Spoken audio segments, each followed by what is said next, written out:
چنانچہ دین کی کتاب صرف قرآن مجید ہے۔ سلامتی ہے ان آنکھوں پہ جو ہدایت پہ نظریں جمائے بیٹھی ہیں، ان کانوں پہ جو ذکر خیر کے منتظر رہتے ہیں، اور ان قدموں پہ جو ہدایت کی راہ پہ گامزن ہیں۔ السلام علیکم جی، میرا سوال ہے کہ اسلام کی ریسرچ کس طرح کی جائے، یعنی کہ اب بائبل، گوسپل اور احادیث کی کتابیں،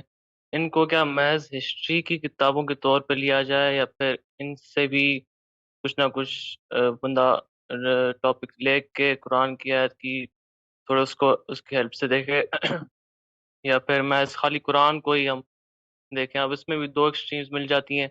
کوئی ایک کہتے ہیں کہ بالکل حدیث کو دیکھنا ہی نہیں، اور اس کے بعد وہ معجزات کا بھی انکار کر بیٹھتے ہیں، اور دوسری ایکسٹریم مل جاتی ہے کہ حدیث سے ہی وہ زیادہ کرتے ہیں، اور پھر آپ جیسی اپروچ ہے تو ویسی بھی اپروچ پائی جاتی ہے۔ اس میں سے کیسی اپروچ ٹھیک رہتی ہے، اور آپ نے یہ اپروچ کیوں اپنائی ہے؟ ہر چیز کو اس کی جگہ پر رکھنا چاہیے۔ آپ دین کو سمجھنا چاہتے ہیں،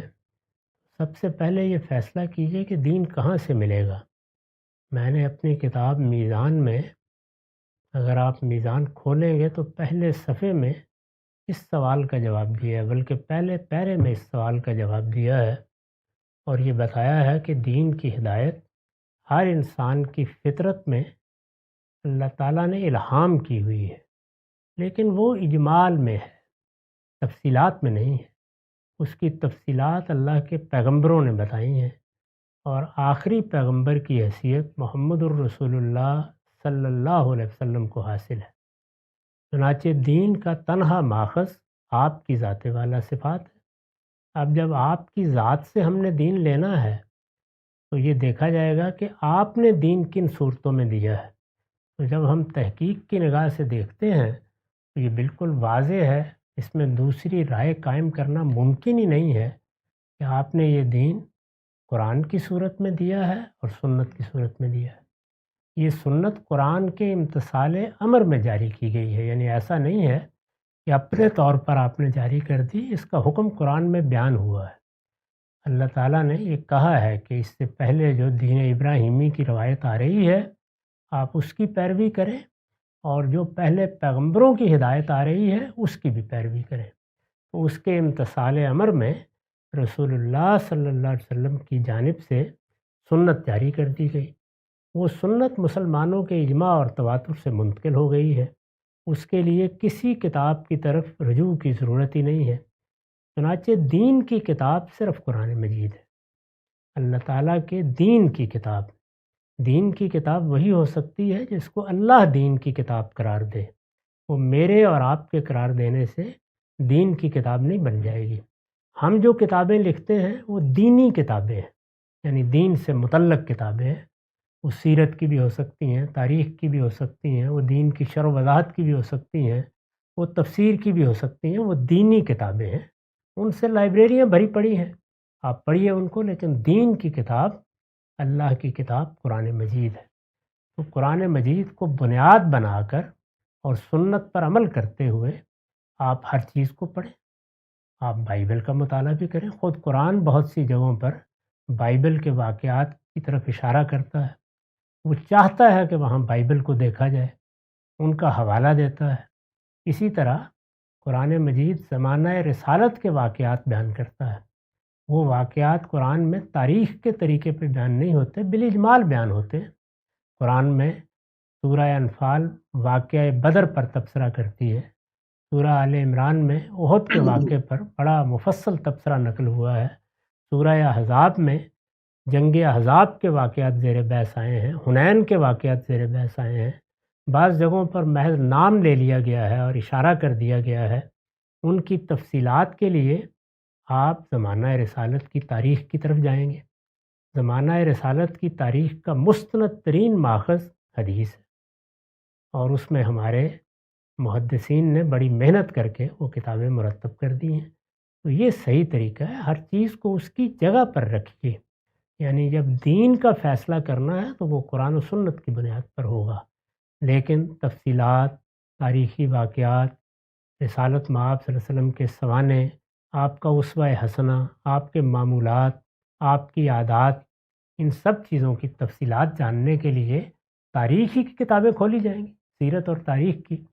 تو ان میں حدیث کی کتابیں سب سے زیادہ مستند ذخیرہ ہے، ان کی طرف میں بھی رجوع کرتا ہوں، آپ کو بھی رجوع کرنا چاہیے۔ تو یہ صحیح طریقہ ہے۔ جب ہم کسی چیز کو اس کی جگہ سے اٹھا دیتے ہیں تو خرابی ہوتی ہے، گرا دیتے ہیں تو خرابی ہوتی ہے۔ اس کی جگہ رکھ کے اس سے استفادہ کریں۔ اس میں بائبل بھی بہت استفادے کی کتاب ہے۔ پھر بائبل کے مجموعے میں تو 3 چیزیں اللہ کی کتابوں کی حیثیت سے ہیں۔ اس میں بہت مختصر صحیح تورات ہے، اس میں زبور بھی ہے، اس میں انجیل بھی ہے۔ تو ان کتابوں کی طرف بھی رجوع کریں گے۔ اللہ کی کتاب قرآن مجید سے پہلے وہ دین کی کتابیں تھیں، ان کو اس حساب سے پڑھا جائے گا۔ لیکن قرآن مجید میں کوئی ترمیم، کوئی تغیر، کوئی تبدیلی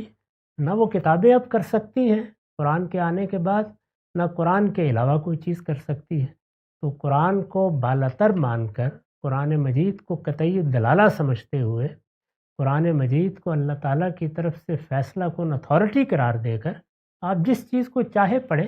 اس میں کوئی خرابی کی ضرورت نہیں ہے۔ بعض اوقات لوگ افراط تفریط سے کام لیتے ہیں، کبھی کسی چیز کو گرا دیتے ہیں، کبھی اٹھا دیتے ہیں۔ جگہ پر رکھنا یہی عدل کا تقاضا ہے۔ میں نے کوشش کی ہے کہ ہر چیز کی بالکل صحیح جگہ متعین کر دوں، اور اس میں جو لوگوں نے خلط مبس پیدا کیا ہوا تھا، یعنی بعض اوقات ایک ہی چیز کے لیے 2 نام یا 2 چیزوں کے لیے ایک ہی نام کا طریقہ، اس کو میں نے ختم کر دیا ہے۔ فقہ کو الگ کر دیا ہے، شریعت کو الگ کر دیا ہے، سنت کو الگ کر دیا ہے، اسوہ حسنہ کو الگ کر دیا ہے۔ یہ اسی مقصد سے کیا گیا ہے تاکہ چیزوں میں کوئی اختلاط نہ ہو اور ہر چیز اس کی صحیح جگہ پر آئے۔ بسم اللہ الرحمن الرحیم۔ السلام علیکم جی۔ گزشتہ دنوں مجھے ایک صاحب نے واٹس ایپ پر ایک حدیث بھیجی اور یہ کہا کہ تم لوگ جو حدیث کو قرآن مجید کے علاوہ دین کا انڈیپینڈنٹ مستقل سورس نہیں مانتے، ان کے لیے یہ حدیث ایک بڑی سخت تنبیہ اور وعید بیان کر رہی ہے۔ حدیث کو جب میں نے پڑھا تو حدیث کے الفاظ تھے کہ عنقریب ایسا وقت آئے گا کہ جب تم میں سے بعض لوگوں کو کوئی شخص یہ بتائے گا کہ یہ چیز حرام ہے، یہ چیز ممنوع ہے، تو آگے سے وہ یہ کہیں گے کہ ہم تو صرف قرآن کو مانتے ہیں، اور یہ جو بات بیان کی جا رہی ہے رسول اللہ صلی اللہ علیہ وسلم کی، ہم اس کو نہیں مانتے، ہم اس پر عمل کے لیے تیار نہیں ہیں۔ تو اس روایت میں رسول اللہ صلی اللہ علیہ وسلم کی یہ تنبیہ نقل ہوئی ہے کہ میں ان لوگوں کو بتا دینا چاہتا ہوں کہ جس طریقے سے قرآن ہے اسی طریقے سے میری یہ باتیں بھی ہیں، اور میں دیکھ رہا ہوں کہ عنقریب لوگ تکیے لگا کے بیٹھے ہوئے ہوں گے اور ایک تکبر اور ایک تمرد اور ایک سرکشی کے انداز میں میری باتوں کا انکار کر دیں گے۔ تو میں ان کو بڑی سخت تنبیہ کر رہا ہوں کہ میری باتیں بھی اصل میں بالکل اسی طرح ہیں جس طریقے سے قرآن مجید ہے۔ تو یہ روایت پڑھنے کے بعد ظاہر وہی تاثر پیدا ہوتا ہے جو سننے والوں کو اس وقت ہوا ہوگا کہ جب رسول اللہ صلی اللہ علیہ وسلم خود ایک بات کے بارے میں یہ وضاحت کر رہے ہیں، گویا حدیث کو دین کا انڈیپینڈنٹ سورس نہ ماننے والوں کو ایک طریقے سے تنبیہ اور وعید کر رہے ہیں۔ اور یہ روایت ہمیں یہ بھی بتاتی ہے کہ دین کی کچھ ہدایات اور معلومات جس طرح قرآن مجید میں نقل ہوئی ہیں، اسی طریقے سے حدیث میں بھی رسول اللہ صلی اللہ علیہ وسلم نے دین کی مستقل بذات یعنی انڈیپینڈنٹ ہدایات نقل کی ہیں، اور ان کو ماننا بہت ضروری ہے۔ اس روایت کو پڑھنے کے بعد ظاہری بات ہے ہر طالب علم کے ذہن میں چند سوالات پیدا ہوتے ہیں، میرے ذہن میں بھی چند سوالات پیدا ہوئے۔ تو روایتوں کے معاملے میں جو ہمارا رویہ ہے وہ یہ کہ سب سے پہلے روایت کی تحقیق کی جائے، روایت کو سمجھا جائے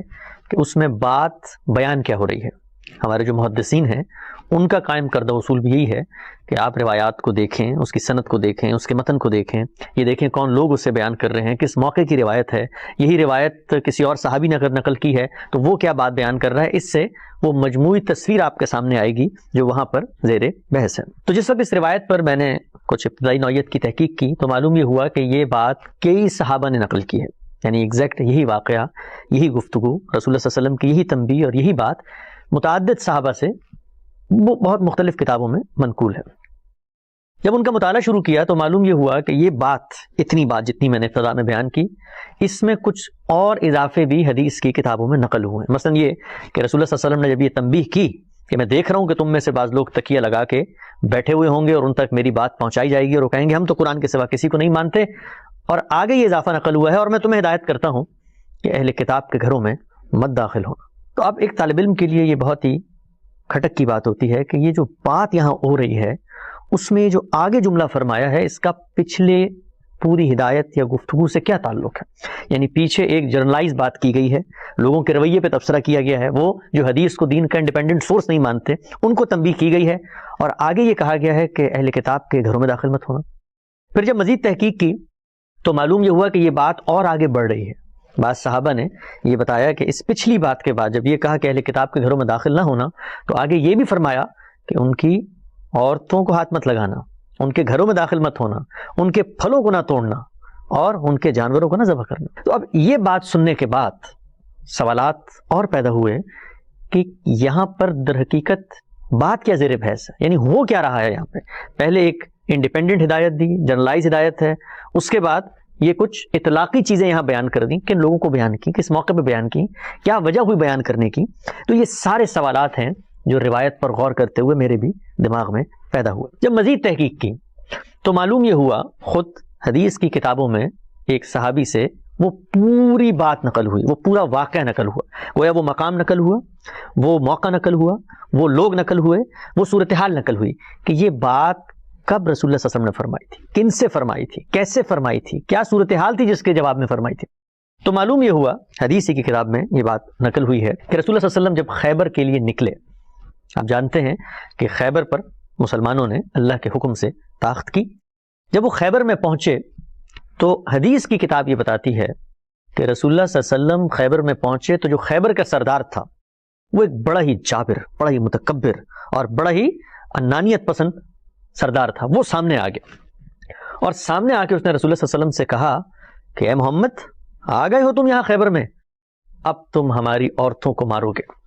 ہمارے گھروں میں داخل ہوگے، ہمارے پھلوں کو کھاؤ گے اور ہمارے جانوروں کو ذبح کرو گے. تو گویا اس سردار نے ایک طریقے سے ایک الزام رسالت مآب صلی اللہ علیہ وسلم اور ان کی جماعت پر لگا دیا کہ تم لوگ تو ایک وحشی قوم ہو، وحشی لوگ ہو، جنگجو لوگ ہو، جنگ کرنے آگے ہو اور اب بے رحمانہ طریقے سے ہمارا خون کرو گے، ہمارا مال لوٹو گے اور ہمیں ہماری عورتوں کو ہاتھ لگاؤ گے اور ہمارے پھلوں کو کھا جاؤ گے اور ہمارے جانوروں کو ذبح کرو گے. روایت یہ بتاتی ہے کہ رسول اللہ صلی اللہ علیہ وسلم نے جب یہ جملے سنے تو آپ کے چہرے کا رنگ جو ہے وہ تبدیل ہو گیا، گویا آپ کو غصہ آیا اس بات پر کہ یہ کیا بےہودگی کی بات ہے جو ہم سے تم نے منسوب کر دی ہے. تو رسول اللہ صلی اللہ علیہ وسلم اپنی جماعت کی طرف متوجہ ہوئے. حدیث کی کتاب یہ بتاتی ہے، کہا نماز پڑھو، سب کو نماز پڑھوائی اور نماز پڑھنے کے بعد خطبہ ارشاد فرمایا. وہ جو خطبہ ہے اس خطبے کے اندر رسول اللہ صلی اللہ علیہ وسلم نے لوگوں کو یہ کہا کہ یاد رکھو کہ کوئی شخص اس وقت تک جنت میں نہیں جا سکتا جب تک وہ مومن نہ ہو. یعنی یہ خیال نہ کرو کہ تم رسول کی جماعت میں آ گئے ہو، رسول کے ساتھی بن کے یہاں پر جنگ لڑنے آ گئے ہو تو اب تمہارے لیے جنت کی ضمانت اور بشارت ہے. نہیں، جنت کا ایک کرائٹیریا ہے اور وہ یہ کہ تم مومن بنو. اور پھر اس کے بعد فرمایا کہ یہ جو بات کہی گئی ہے اسی کے جواب میں کہ میں تمہیں ہدایت کرتا ہوں کہ کوئی شخص اہل کتاب کے گھر میں داخل نہ ہو، کوئی شخص ان کے پھلوں کو ہاتھ نہ لگائے، کوئی شخص ان کے جانوروں کو ذبح نہ کرے، کوئی شخص ان کی عورتوں کو نہ پکڑے. اور یہ ہدایت میں محمد رسول اللہ صلی اللہ علیہ وسلم کر رہا ہوں. اس کے بعد رسول اللہ صلی اللہ علیہ وسلم نے وہ بات فرمائی جو بات میں نے ابتدا میں ذکر کی، ایک صاحب نے مجھے واٹس ایپ میں بھیجی تھی. اس کے بعد رسول اللہ صلی اللہ علیہ وسلم نے فرمایا میں دیکھ رہا ہوں تم میں سے کچھ لوگ، یعنی کیا صورتحال ہے کہ جنگ کا موقع ہے، فتح کی طرف گامزن ہے اور مال غنیمت ہاتھ میں آنے والا ہے اور اس پر ایک الزام عائد کیا گیا ہے اور اس کا جواب دے کر مسلمانوں کو تنبیہ کی جا رہی ہے کہ یہ کام مت کرنا. اور پھر رسول نے فرمایا میں دیکھ رہا ہوں ان قریب تم میں سے بعض لوگ، تم میں سے یعنی وہ جو لوگ رسول اللہ صلی اللہ علیہ وسلم کے ساتھ وہاں خیبر میں شریک ہیں، تکیے لگا کے بیٹھے ہوئے ہوگے. کیا مطلب؟ یعنی جنگ جیتو گے اور مال غنیمت ہاتھ آئے گا اور مزے سے، سکون سے، آرام سے، راحت سے بیٹھے ہوئے ہوگے. اور جب تمہیں کوئی توجہ دلائے گا کہ یہ کام نہیں کرنے تھے تو تم آگے سے یہ نہ کہنا کہ یہ قرآن مجید میں کہاں لکھا ہوا ہے، ہم تو جو چیز قرآن میں لکھی ہوئی ہے اس پر عمل کر رہے ہیں. تو میں محمد اللہ کا رسول تمہیں یہ تنبیہ کر کے بتا رہا ہوں کہ جس چیز کا حکم میں تمہیں دوں اور جس چیز سے میں تمہیں روکوں اس کی اطاعت تم پر لازم ہے، ایسے ہی لازم ہے جیسے قرآن مجید کی ہدایات کی اطاعت تم پر لازم. اب دیکھیے کہ جو اصل بات تھی وہ کیا تھی اور اس بات میں سے جو چیز اخذ کی گئی وہ کیا سے کیا ہو گئی. رسول اللہ صلی اللہ علیہ وسلم نے جو یہ بات کہی یہ در حقیقت قرآن مجید کے اسی حکم کو بیان کیا کہ اللہ جب کوئی رسول بھیجتا ہے تو پھر اس کی اطاعت کی جاتی ہے. وہ محض دائی نہیں ہوتا، وہ محض ناصح نہیں ہوتا، بلکہ وہ ہادی ہوتا ہے کہ جس کی اطاعت اور پیروی لازم ہے۔ قرآن مجید نے یہ بات اتنی صراحت سے بیان کی کہ پیغمبر اگر تمہارے کسی نظام میں کوئی فیصلہ کر لیں تو دل میں تنگی محسوس کیے بغیر، یعنی بنا کسی چون چرا کے تم نے اس کو قبول کرنا ہے۔ گویا پیغمبر کی اطاعت خدا نے لازم کر دی ہے زندگی کے امور میں، تو پیغمبر کھڑے ہو کر ایک چیز کی ہدایت کرے کہ تم نے نہ عورتوں کو ہاتھ لگانا ہے، نہ گھروں میں داخل ہونا، نہ پھل کھانے ہیں، نہ جانور ذبح کرنے ہیں، تو یہ کیسے ہو سکتا ہے کہ کوئی شخص اس ہدایت کی خلاف ورزی کرتے؟ تو خلاصہ کیا ہوا؟ خلاصہ یہ ہوا کہ حدیث کو جو لوگ قرآن مجید کے علاوہ ایک مستقل ہدایت کا سورس مانتے ہیں اور اس سورس کے لیے خود حدیث کی کتاب سے جو دلیل بالعموم پیش کرتے ہیں، یہی روایت ہے، اس روایت کا اپنا کیا حال ہے، اپنا کیا عالم ہے کہ جو بات اس میں بیان کی گئی تھی اس سے کتنی مختلف بات ہے جو لوگوں نے اخذ کی۔ یہی وجہ ہے کہ رسول اللہ صلی اللہ علیہ وسلم نے دین کی ہدایات اس طریقے سے نقل نہیں کی۔ دین کی ہدایات لوگوں کے فہم پر چھوڑ کر 2 4 8 10 لوگوں کے کانوں میں بیان نہیں کی، بلکہ وہ قرآن مجید اور سنت متواتر کے محکم اور کانکریٹ ذرائع کے ذریعے دنیا تک پہنچائی ہے۔ یہ روایت یہ بھی بتاتی ہے کہ جس وقت آپ رسول اللہ صلی اللہ علیہ وسلم سے منسوب باتوں کی ذمہ داری رسول اللہ صلی اللہ علیہ وسلم پر ڈالیں گے تو اس سے کیا مسئلہ اور کیا خرابی پیدا ہوگی۔ جیسے آتما آپ صلی اللہ علیہ وسلم کی روایات، آپ سے منسوب باتیں ہماری آنکھوں کا سرما ہے، ہمارے ماتھے کا جھومر ہے، ہمارے سروں کا تاج ہے، ہم ان کا مطالعہ کریں گے، ان کو پڑھیں گے، وہ آپ صلی اللہ علیہ وسلم کی زندگی کا تاریخی ریکارڈ ہے۔ لیکن خود رسول اللہ صلی اللہ علیہ وسلم نے لوگوں کو پابند نہیں کیا کہ میری یہ باتیں جو تم سنتے ہو، جن کو تم اپنی انڈرسٹینڈنگ کے مطابق ریسیو کرتے ہو، اس کو دنیا میں دین کا انڈیپینڈنٹ سورس کے طور پہ متعارف کرا دو۔ اگر یہ کام رسول اللہ نے کیا ہوتا تو ہم اس کو قبول کرتے، لیکن رسول اللہ صلی اللہ علیہ وسلم نے اپنی باتوں کی یہ ذمہ داری لوگوں سے نہیں لی کہ جو تم کہو گے وہ میری طرف منسوب سمجھا جائے گا۔ لوگوں نے اپنے انیشیٹو پہ رسول اللہ کی باتیں بیان کی، ان باتوں کا ہم مطالعہ کریں گے، ان کو سمجھیں گے، پڑھیں گے، دیکھیں گے کہ دین کے سب سے بڑے عالم نے خود دین پر کیسے عمل کیا ہے، کیسے دین کی ہدایات کو کھولا ہے، بیان کیا ہے، اس کی تفہیم و تبیین کی ہے، اور کیسے خوبی کے ساتھ ان پر عمل کیا ہے، اور کیسے ان کی روشنی میں زندگی کے مسائل میں اجتہاد کیا ہے۔ تو رسول اللہ صلی اللہ علیہ وسلم سے منسوب یہ روایت جو بالعموم بیان کی جاتی ہے اس ضمن میں کہ حدیث بھی دین کا ایک انڈیپینڈنٹ سورس ہے، وہ روایت در حقیقت وہ بات سرے سے بیان ہی نہیں کر رہی جو اس سے اخذ کی جاتی ہے۔ بسم اللہ الرحمن الرحیم۔ السلام علیکم جی۔ گزشتہ دنوں میں نے ایک روایت کے اوپر ایک ویڈیو بنائی تھی۔ اس روایت سے بالعموم یہ استدلال کیا جاتا ہے کہ حدیث دین کا ایک انڈیپینڈنٹ سورس ہے، یعنی جس طریقے سے ہم قرآن مجید سے مذہب اور دین کی ہدایات اخذ کرتے ہیں، سنت متواترہ سے مذہب اور دین کی ہدایات اخذ کرتے ہیں، اسی طریقے سے لوگوں کی وہ رپورٹنگز، لوگوں کی وہ باتیں جو انہوں نے اپنے انیشیٹو پر، اپنی زبان میں، اپنے فہم کے مطابق تاریخی ریکارڈ کے طور پر دنیا تک پہنچائی ہیں، ان میں بھی دین کی انڈیپینڈنٹ ہدایات ہیں۔ یہ استدلال اس روایت سے کیا جاتا تھا۔ تو ہم نے اس روایت کی جو اصل صورتحال تھی جس میں وہ وجود پذیر ہوئی، وہ اصل بات، وہ اصل موقع، وہ اصل مقام، وہ اصل لوگ، وہ اصل نزاع جس میں رسول اللہ صلی اللہ علیہ وسلم نے ایک ہدایت کی تھی، اس کو تحقیق کر کے لوگوں تک پہنچایا اور بتایا کہ جو بات اس روایت سے اخذ کی جا رہی ہے وہ در حقیقت اس میں زیر بحث ہی نہیں ہے۔ اس روایت میں کیا زیر بحث تھا؟ اس روایت میں زیر بحث تھا کہ رسول اللہ صلی اللہ علیہ وسلم اللہ کے پیغمبر اور رسول کی حیثیت سے جب دنیا میں موجود ہیں تو ان کی اطاعت اور ان کی فرما برداری اور ان کے احکام کے آگے سر تسلیم خم کرنا یہ ہر بندہ مومن پر لازم ہے۔ قرآن مجید نے یہ بتا دیا وَمَا أَرْسَلْنَا مِن رَّسُولٍ إِلَّا لِيُطَاعَ، کہ رسول بھیجا ہی اس لیے جاتا ہے کہ اس کی پیروی کی جائے، اطاعت کی جائے۔ تو رسول اللہ صلی اللہ علیہ وسلم نے ایک موقع پر لوگوں کو یہ توجہ دلائی ہے کہ جو بات میں بیان کروں تمہیں اور بتاؤں تمہیں کہ یہ کام نہیں کرنا، تو یہ کیسے ہو سکتا ہے کہ تم اس سے انحراف کرو۔ تو یہ بات بالکل مختلف بات ہے اس نقطہ نظر سے جو بالعموم اس طرح کی روایات سے اخذ کیا جاتا ہے۔ کہا یہ جاتا ہے کہ رسول اللہ کی نسبت سے کوئی بھی بات کوئی فرد آپ تک پہنچائے تو وہ دین کا انڈیپینڈنٹ سورس ہے، اس سے قانون اخذ کیا جائے گا، اس کی روشنی میں اب مذہب پر غور کیا جائے گا۔ جبکہ جو بات روایت میں زیر بحث ہے وہ یہ ہے کہ میں محمد رسول اللہ کی طرف سے آیا ہوں اور میری اطاعت تم پر لازم ہے، چنانچہ اگر میں تمہیں کوئی حکم دوں تو تم نے اس کو قبول کرنا ہے۔ اس کے بعد اگر ہمیں لوگ رسول اللہ صلی اللہ علیہ وسلم کی کوئی ہدایت پہنچاتے ہیں، کوئی حکم پہنچاتے ہیں، کوئی تلقین و نصیحت پہنچاتے ہیں، تو ایک بندہ مومن کی حیثیت سے ہمارا رویہ کیا ہونا چاہیے؟ کیا ہمیں اس کو اٹھا کر پھینک دینا چاہیے؟ کہ ہمیں کہنا چاہیے کہ ہم ان باتوں کو نہیں مانتے؟ نہیں، بلکہ اطاعت کا تقاضا یہی ہے کہ ہم ان باتوں پر بھی غور کریں، ان پر بھی توجہ دیں، ان پر بھی تھوڑی دیر ٹھہر کر دیکھیں کہ اس میں کیا چیز بیان ہو رہی ہے۔ کیوں؟ اس لیے کہ رسالت مآب صلی اللہ علیہ وسلم کی نسبت سے ہم تک پہنچی ہے۔ چنانچہ یہ رسول اللہ کی اطاعت ہی کا تقاضا ہے کہ جب آپ کی نسبت سے کوئی بات یعنی کوئی حدیث آپ تک پہنچے تو اس کے بعد ٹھہر کر توقف کر کے یہ دیکھا جائے کہ اس میں دین کی، یاد رہے دین کی، یعنی یہ دین نہیں ہے، اصلاً دین کے انڈیپینڈنٹ سورسز الگ سے موجود ہیں، اور وہ خود رسالت مآب صلی اللہ علیہ وسلم نے جاری فرمائے ہیں۔ آپ ہی کی ذات ہے جس سے دین ہمیں ملتا ہے۔ اس دنیا میں دین کا تنہا ماخذ، دین کا انڈیپینڈنٹ سورس وہ رسول اللہ صلی اللہ علیہ وسلم کی ذات ہے۔ اس ذات نے ہمیں قرآن و سنت کی صورت میں مذہب دیا ہے۔ یہ باتیں لوگوں نے آپ سے سن کے ہم تک پہنچائی ہیں، چنانچہ اب اطاعت کا تقاضا یہ کہ ہم ان باتوں کو سنیں گے، ان پر غور کریں گے، اور یہ جاننے کی کوشش کریں گے کہ جو اصل دین تھا قرآن اور سنت میں، اس کی کون سی ہدایت کو رسول اللہ بیان کر رہے ہیں، کون سی ہدایت پر رسول اللہ صلی اللہ علیہ وسلم عمل کر رہے ہیں، گویا ان کی روشنی میں ہم ان لوگوں کی رپورٹنگز کا جائزہ لیں گے۔ تو غامدی صاحب نے یہی بات اپنی کتاب میں بھی بیان کی ہے۔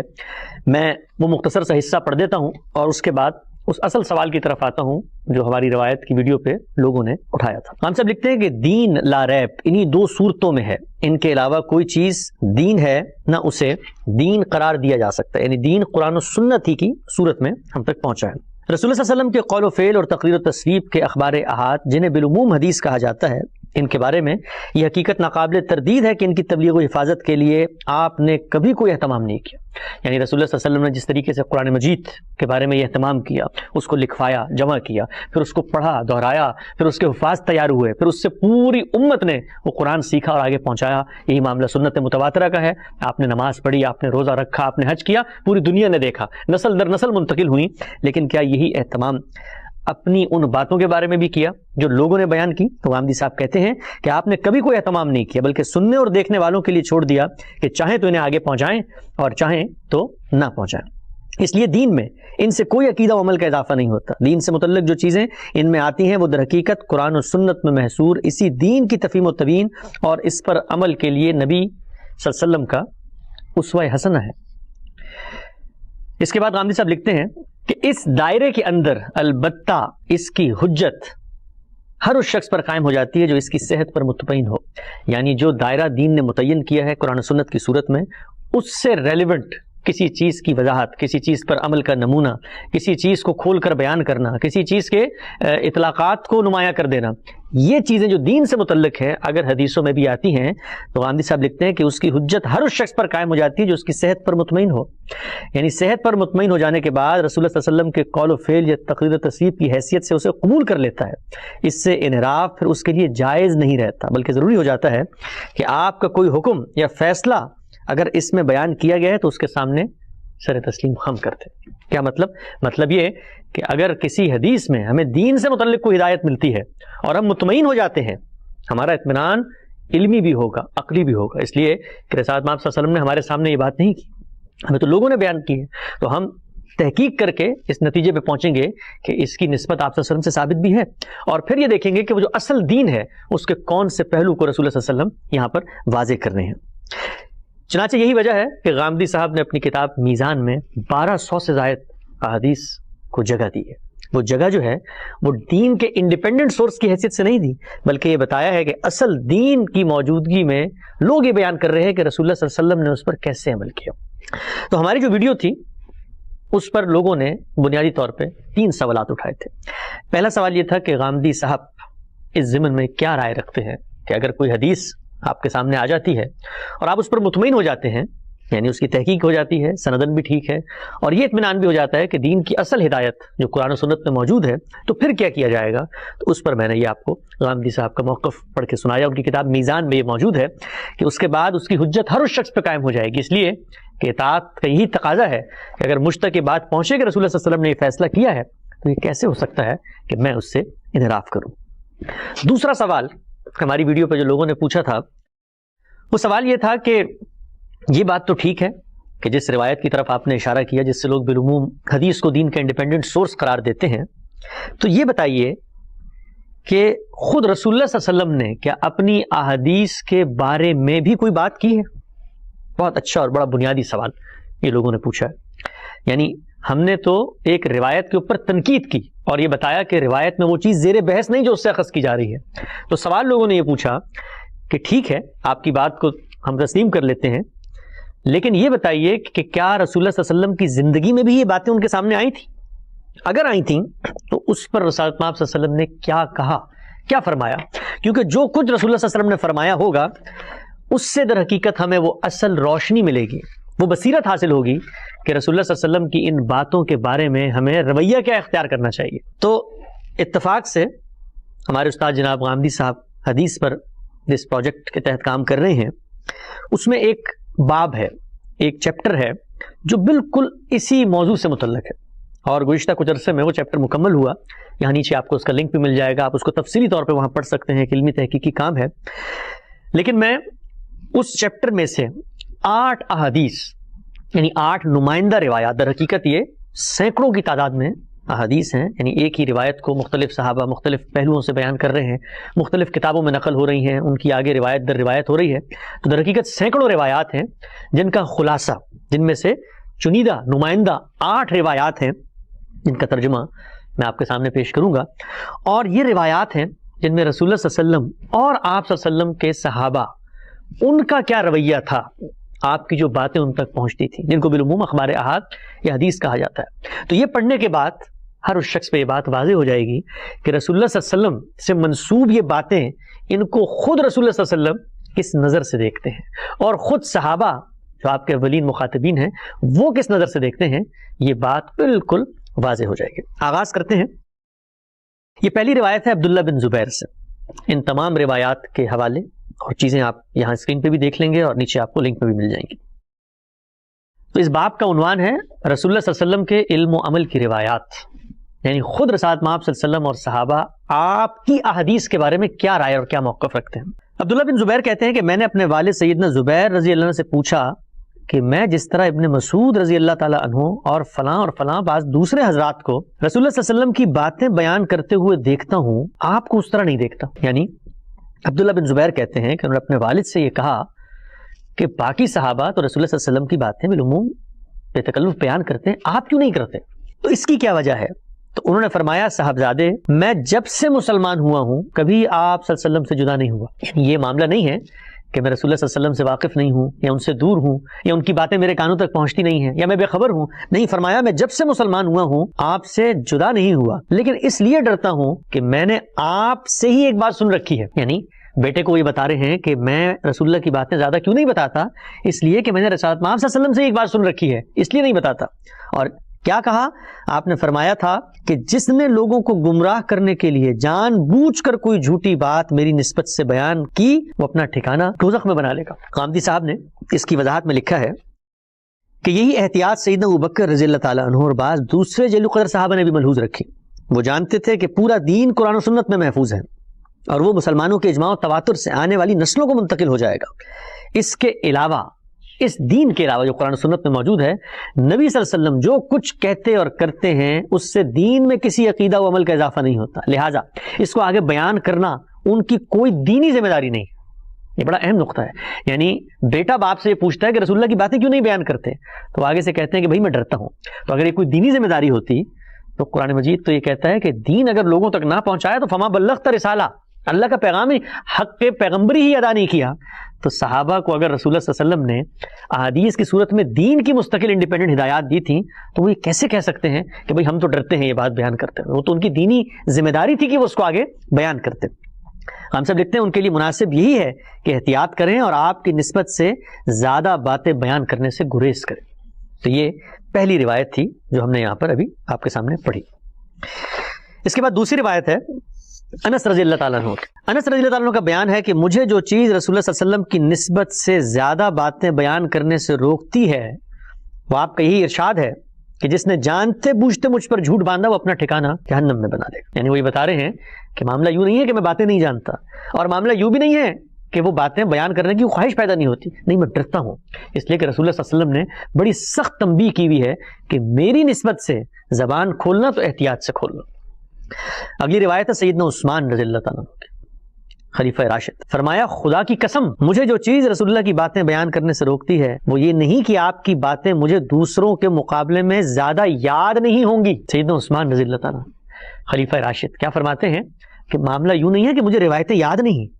یا میں نے سنی نہیں، یا میرے حافظے میں محفوظ نہیں، بلکہ یہ ہے کہ میں نے آپ کو سنا ہے اور میں اس کا گواہ ہوں کہ آپ نے فرمایا جس نے میری طرف اس بات کی نسبت کی جو میں نے نہیں کہی تو اسے چاہیے کہ اپنا ٹھکانہ جہنم میں بنا لے۔ گویا اتنی سخت تنبیہ اور وحید رسول اللہ صلی اللہ علیہ وسلم کی کہ مجھ سے متعلق بات نقل کرتے ہوئے زبانوں کو خیال اور تحفظ کی نفسیات میں رہنا چاہیے، یوں نہیں ہے کہ جو کچھ منہ میں آیا میری نسبت سے بیان کر دیا۔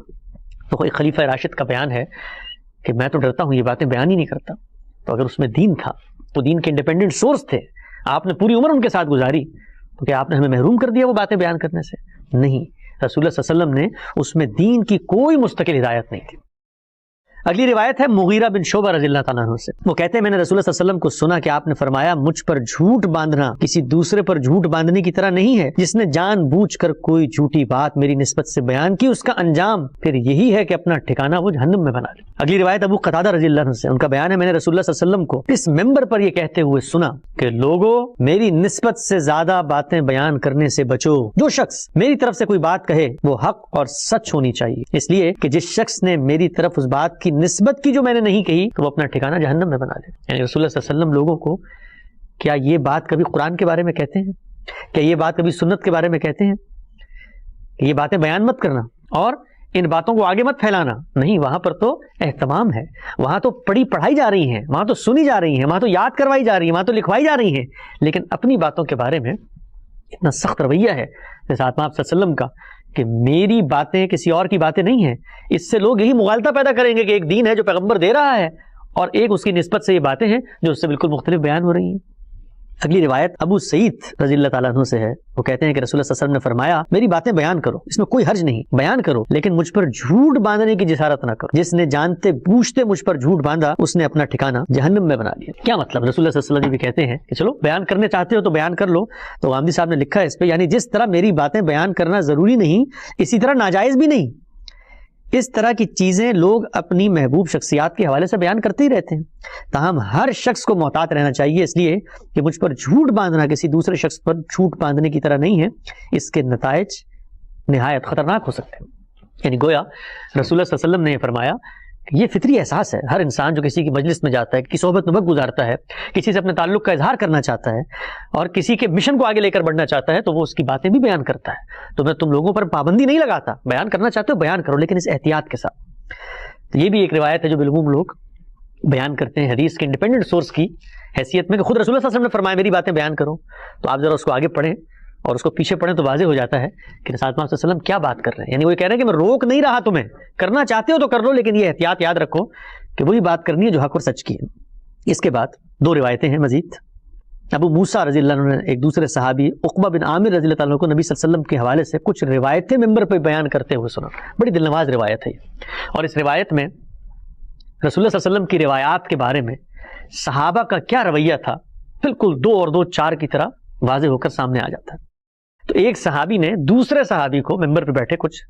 رسول اللہ کی نسبت سے باتیں بیان کرتے ہوئے سنا، تو ابو موسیٰ نے فرمایا تمہارا یہ ساتھی یا حافظ ہلاک ہونے والا ہے، یعنی بڑی مشکل میں ہے، ایک تعبیر ہے۔ رسول اللہ صلی اللہ علیہ وسلم نے جو آخری وصیت ہمیں فرمائی تھی وہ یہ تھی کہ اللہ کی کتاب کو اپنے اوپر لازم پکڑو، تم عنقریب ایسے لوگوں کی طرف جاؤ گے جو میری باتیں بیان کرنا پسند کریں گے۔ سو یاد رکھو جو شخص میری طرف کسی ایسی بات کی نسبت کرتا ہے جو میں نے نہیں کہی وہ اپنا ٹھکانہ دوزخ میں بنا دیتا ہے۔ جس نے میری بات اچھی طرح یاد رکھی ہو وہ بیان کرنا چاہے تو ضرور بیان کرے۔ غامدی صاحب نے اس پر بھی ایک وضاحتی نوٹ لکھا ہے کہ جب یہ کہا کہ عنقریب تم دیکھو گے کہ لوگ میری باتیں بیان کرنا پسند کریں گے، تو اس پر انہوں نے لکھا ہے یہ اسی فطری تقاضے کا بیان ہے جس کی طرف اوپر کی روایت میں اشارہ کیا تھا۔ رسول اللہ صلی اللہ علیہ وسلم کے بے خطا علم کی جو دولت ہم حدیث کی کتابوں میں پاتے ہیں وہ اسی سے حاصل ہوتی ہے۔ یعنی لوگ بیان کرتے ہیں، بڑی اچھی بات انہوں نے بیان کی، وہ نہ بیان کرتے تو ہم کیسے جانتے کہ ہمارے پیغمبر کیسے تھے، کیسے اٹھتے تھے، کیسے بیٹھتے تھے، کیسے کھاتے تھے، کیسے پیتے تھے، کیسے چلتے تھے، کیسے معاملہ کرتے تھے، ان کی جامہ زیبی کیا تھی، ان کے اخلاق کیا تھے، ان کے معاملات کیا تھے۔ تو یہ سارا کا سارا تاریخی ریکارڈ ہم آج کے دور میں اپنی محبوب ہستیوں اور شخصیات کے بارے میں جاننا چاہتے ہیں تو اپنے پیغمبر اور خدا کے آخری پیغمبر اور قیامت تک زمین پر خدا کی حجت کے بارے میں نہیں جاننا چاہیں گے؟ تو یہ بڑا احسان ہے صحابہ کا کہ انہوں نے بیان کی، لیکن رسول اللہ صلی اللہ علیہ وسلم نے جو تنبیہ کی وہ تنبیہ یہ بات بتا رہی ہے کہ یہ دین کا کوئی انڈیپینڈنٹ سورس نہیں ہے، بلکہ لوگوں کے اندر ایک فطری ارج، ایک تقاضا ہے، بیان کرنا چاہتے ہیں بیان کریں، لیکن اصل دین کی روشنی میں اس کو سمجھا جائے گا۔ یہ آخری روایت ہے ابو سعید رضی اللہ تعالیٰ عنہ سے، وہ کہتے ہیں کہ رسول اللہ صلی اللہ علیہ وسلم نے فرمایا میری طرف سے قرآن کے سوا کوئی چیز نہ لکھو، جس نے میرے حوالے سے کوئی چیز قرآن کے سوا لکھ رکھی ہے اس کو لازماً مٹا دے۔ اس سے کیا مراد ہے؟ غامدی صاحب لکھتے ہیں کہ اس لیے فرمایا کہ نزول قرآن کے زمانے میں اس کا شدید اندیشہ تھا کہ اس طرح کی کوئی چیز قرآن کی حیثیت سے لوگوں تک نہ پہنچے، یعنی قرآن کی حیثیت سے لوگوں تک پہنچا دی جائے گی۔ بعد میں جب یہ اندیشہ نہیں رہا تو یہ پابندی بھی باقی نہیں رہی، یعنی رسول اللہ صلی اللہ علیہ وسلم نے اس وقت قرآن نازل ہو رہا ہے اور یہ ساری روایات سندن صحیح روایات، ان کی پوری جانچ پڑتال کی گئی ہے، ان کے تمام جو مصادر اور مراجع ہیں اور جو شواہد ہیں یہ اور کہاں کہاں نقل ہوئی ہے، سینکڑوں کی تعداد میں یہ روایتیں ہیں، یہ سب آپ کو اس تحقیقی کام میں نیچے مل جائیں گی۔ تو جو آخری بات فرمائی رسول اللہ نے وہ یہ کہ جس وقت قرآن لکھوا رہا ہوں تو ان باتوں کو میری نسبت سے کوئی بات ہے اس کو نہ لکھو، غلط مبحث پیدا ہوگا۔ تو اگر دین کا کوئی انڈیپینڈنٹ سورس ہے تو کہنا چاہیے جس طرح قرآن لکھوا رہا ہوں اس طرح اپنی باتیں بھی لکھوا رہا ہوں، دونوں کو لکھو، دونوں میں دین کی مستقل ہدایات نقل ہوئی ہیں، ایسا نہیں ہوا۔ تو یہ 8 روایات ہیں، ان روایات کو پڑھنے کے بعد خود حدیث کے بارے میں رسول اللہ صلی اللہ علیہ وسلم کا کیا موقف ہے اور صحابہ اکرام رضی اللہ تعالیٰ عنہ اس کو کیسے سمجھتے ہیں، 2 اور 2 4 کی طرح سامنے آ جاتا ہے۔ آخری سوال یا تیسرا سوال ہماری اسٹوڈیو پہ لوگوں نے بھیجا تھا، وہ یہ تھا کہ بعض احادیث ایسی ہیں کہ جس میں دین کے مستقل احکام ہمیں ملتے ہیں اور لوگوں نے اس میں سے چند چیزوں کو پیش بھی کیا۔ تو میری ان سے درخواست ہوگی کہ غامدی صاحب کی کتاب میزان کا ابتدائی حصہ ضرور پڑھیں، ان میں ان تمام روایات کے بارے میں جنہیں لوگ بالعموم یہ سمجھتے ہیں کہ وہ معلومات تو نہ قرآن میں ہے نہ سنت میں ہے نہ انسان کی فطرت میں ہے، صرف روایتوں میں بیان ہوئی ہے، تو اب تو ہماری مجبوری ہے کہ ہم روایت کو انڈیپینڈنٹ سورس سمجھیں دین کا۔ تو اس کے بارے میں ہم کیا کہتے ہیں؟ تو غامدی صاحب کی کتاب میزان کا ابتدائی حصہ ضرور پڑھیں، اس میں ان تمام روایات کو زیر بحث لا کر بتایا گیا ہے کہ وہ روایتیں کوئی نئی بات بیان نہیں کر رہی۔ اقول قولی ھذا واستغفر اللہ لی ولکم ولسائر المسلمین۔